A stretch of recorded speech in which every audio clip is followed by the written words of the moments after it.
Hello, everyone. It's a big pleasure to take part in this inspiring event. My name is Pinar. I work for a financial services company specialized in consumer and SME lending. It's an affiliate of Koç Holding, which is the biggest group of companies in Turkey.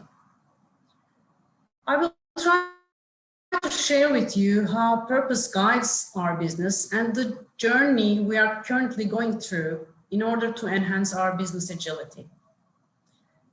I live and work in Istanbul. Very fortunate to live in a beautiful country, which is the cradle of many ancient civilizations, but it also comes with the difficulties of being a developing economy. A major turbulence happens every 3-4 years, and the causes are not only financial.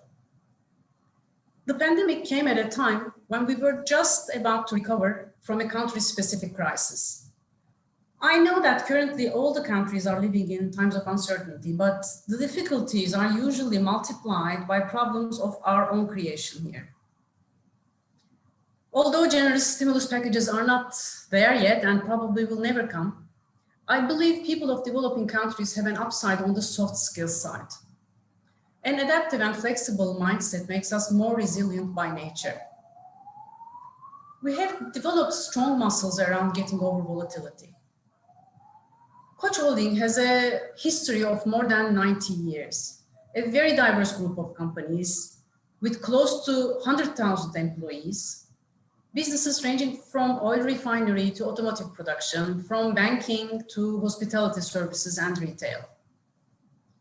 We also have a global footprint with operations in more than 60 countries. The group managed to come out even stronger from ups and downs through its history. We owe this resilience to our purpose-driven culture. Koç is grounded by clear values around the people-first mindset. One fundamental value is we prosper only if our country prospers.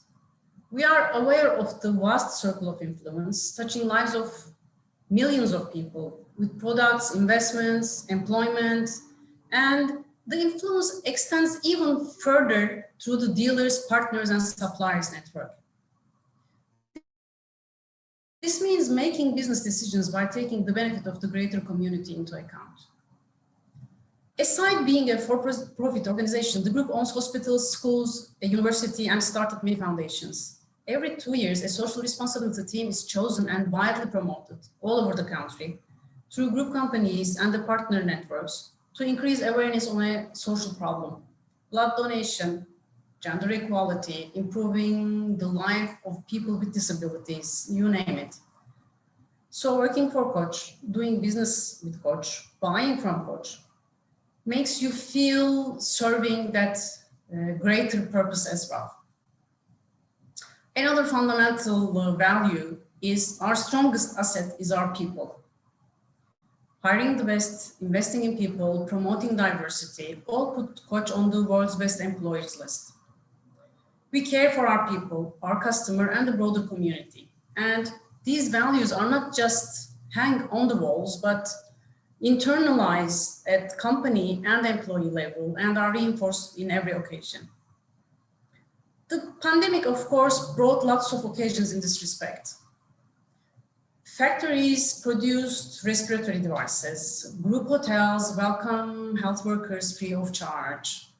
And on the people side, from day one, headquarters, human resources sent frequent messages to all employees about the pandemic, making them feel that the first priority is their health and safety. Uplifting video messages from members of China team, short informative videos from medical doctors on the Academy platform, live yoga, Pilates, physical training programs on Instagram and YouTube for employees, their kids, and their families are just to name a few examples of increasing the touch points with employees. And most heart-touching is that online academy and sports content are also publicly open now to everybody's reach with hundreds of videos, reminding again the purpose of supporting the greater community. All of these actions were formulated by the headquarters human resources department, who were already working in agile teams. They used design thinking, by getting insights directly from employees with frequent surveys, asking how working from home feels like, what they are worried about, and taking into account the needs of different employee segments, all by keeping an experience design mindset. Another important pillar is financial strength, of course, otherwise you cannot put people first. To survive and grow in an uncertain, volatile environment, maintaining financial health is vital over all measures. I like a quote from Warren Buffett. He says, "You never know who swims naked until the tide goes out." And in Coach, we always have our swimsuits on.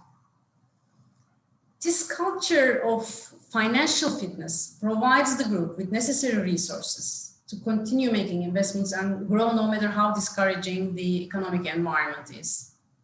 Knowing your numbers and keeping the funding lines open buy you precious time to prioritize the people side and to support the ecosystem of partners as well. Let me now talk about the cultural transformation initiative around business agility. Being mostly in traditional businesses, the group started a program to survive the digital era, led directly by the group CEO himself. The idea is to benefit from the digitalization rather than be disrupted by it. People as the most valuable asset approach that I mentioned previously puts the cultural transformation to the core of this change. You lead with people and the business will follow. We have a saying in Turkish. We say the fish stinks from the head. No change can succeed if it does not start with the leaders. They themselves have to go through a transformation first and then cultivate an environment where people can develop and adapt to the new reality. We are all aware that this new reality requires being closer to the customer, learning by experimenting, and fast adaptation. It's no longer the managers who have the right answers, but it's the ones working closer to the customer, the ones using analytical tools like machine learning, artificial intelligence. This requires empowering teams and relying on data, requires putting insight over power. A totally different management style where you are no longer the one telling what to do, but you are the one who provides the climate and tools for people to flourish, come up with ideas, and then have the courage and necessary skills to make it happen. So development programs were introduced for leaders to make this mind shift. Personal development was at the center. Separate programs were designed for top, middle, and potential managers. The content includes assessments and evaluations, coaching support, modules on discovering yourself, the servant leadership style, as well as design thinking and agile. Lots of mindfulness exercises and sharing of individual experiences, as well as hands-on workshops. These programs offered leaders from across different group companies a common ground and perspective on what it takes to lead this change. Back from the train, at company level, we were convinced that to better respond to the fast-changing financial services world, we have to embrace agility company-wide. We were already doing agile in our IT department, but to become more agile from a business perspective is something very different. With all the learnings of the leader's role in initiating a change, we have thought we might start from ourselves. So we have built the leaders team as the first agile business team and named it Pit Stop. Pit Stop because we are not the stars of the show, but we are here to make others faster and successful. You know how important is the pit stop performance in winning a Formula One race, and we thought this would be a good analogy.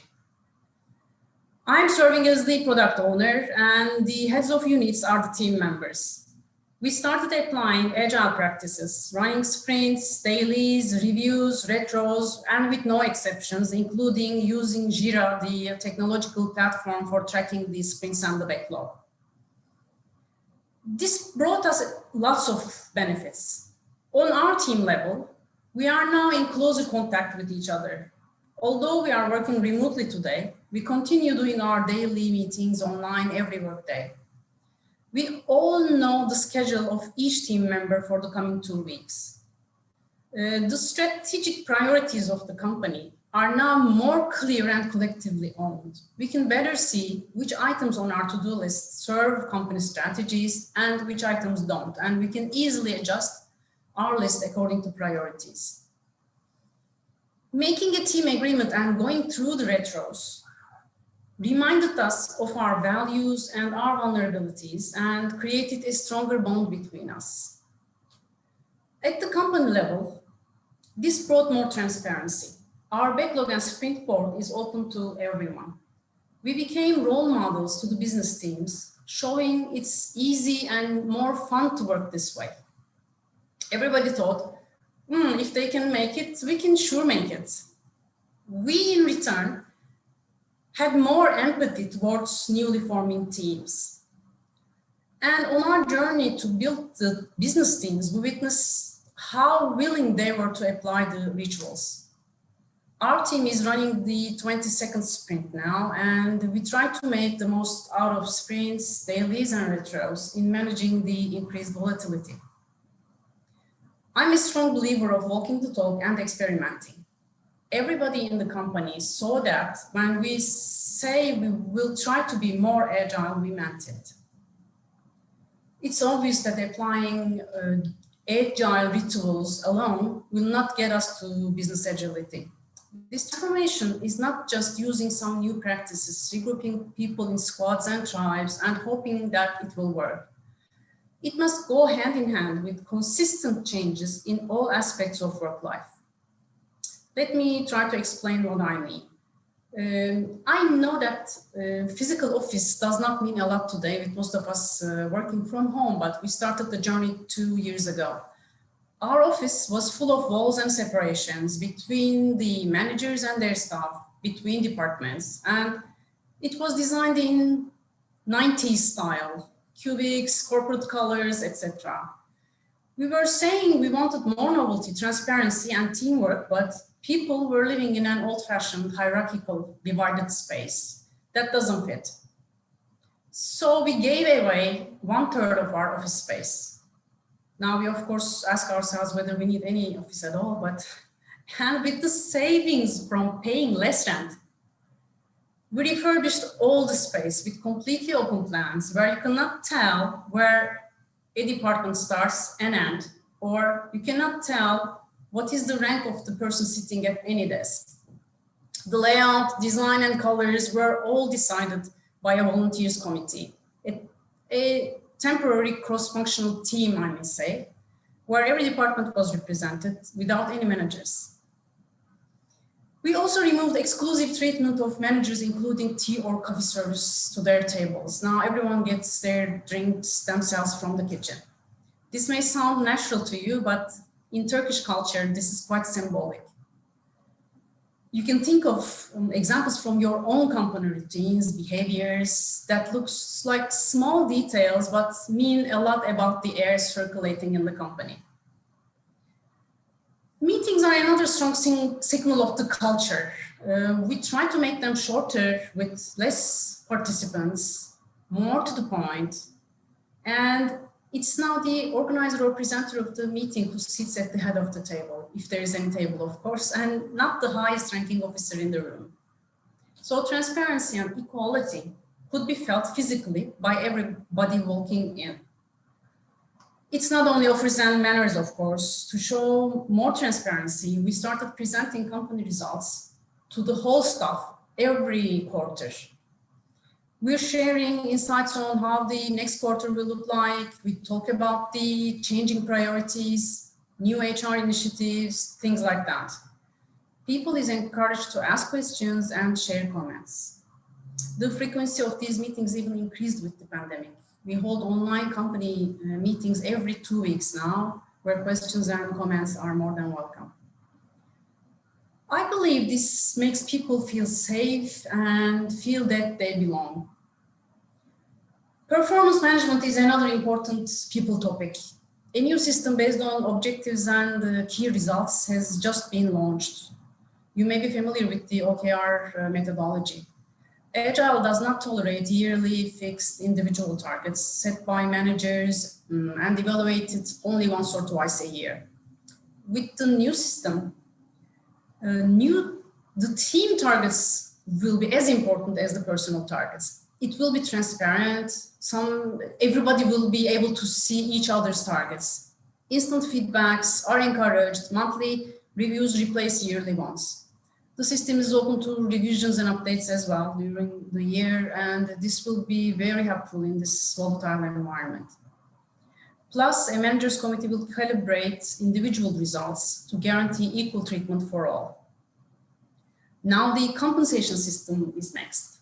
This is a never-ending evolution. To sum up, for the change to last, I believe two things are very essential. First, every element of employee experience has to consistently reinforce the agile culture. Welcoming novelty, simplicity, equal voice, transparency, teams over individuals, all the system must adapt. For the ones at the beginning of the journey, I can suggest to start with easy steps like meeting routines, language you use, sharing more information, revisiting delegation levels. Get the most influential people on board first and then continue with the others. And consider all the touch points of the work experience. And second, leaders should go first and show bold examples of the new culture. Courageous, truthful, visible leadership is a must for this journey. Otherwise, Agile will be just a superficial trial of a trendy new way of working and will fade away soon. As last words, with the news on successful vaccines, we may be hopeful that the pandemic may stay behind us somewhere next year.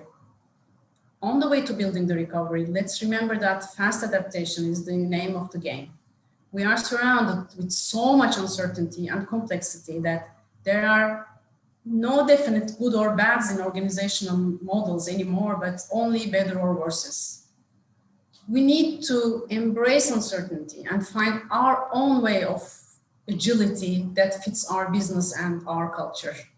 Thank you all for listening to my humble story from another part of the world. Hope this adds a little sparkle to your agile flame. I will try to share maybe my contacts. You can reach me anytime on LinkedIn, on WhatsApp, on my email.